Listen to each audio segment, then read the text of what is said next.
Online জুয়া এবং মাদকের বিরুদ্ধে জিরো টলারেন্স ঘোষণা করেছে। আগামী 30 এপ্রিলের পরে অভিযান পরিচালনা করবে। এই দেশের যুব সমাজকে রক্ষা করার জন্য এর কোনো হ্যাঁ দর্শক, সংসদে স্বরাষ্ট্রমন্ত্রী দিলেন এক বড় ঘোষণা, যা বদলে দিতে পারে অনেকেরই জীবন।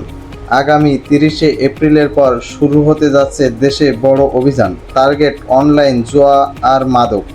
হ্যাঁ, কেউ রেহাই পাবে না এই অভিযান থেকে। নজরদারি থাকবে আগের চেয়েও কড়া। সংসদে এক নোটিশের জবাবে তিনি এই তথ্য জানান। এই অভিযানে থাকবে জিরো টলারেন্স, কোনোভাবেই ছাড় দেওয়া হবে না কাউকে। এদিকে স্বরাষ্ট্রমন্ত্রী আরও বলেন, অবৈধ ভিসা লাউঞ্জগুলো সম্পূর্ণভাবে বন্ধ রাখতে হবে। গোয়েন্দা নজরদারি আরও জোরদার করা হয়েছে। যারা নাম ঠিকানা বদলে আবার কার্যক্রম চালাতে চায় তাদের বিরুদ্ধেও নেওয়া হতে পারে কঠোর আইন ব্যবস্থা।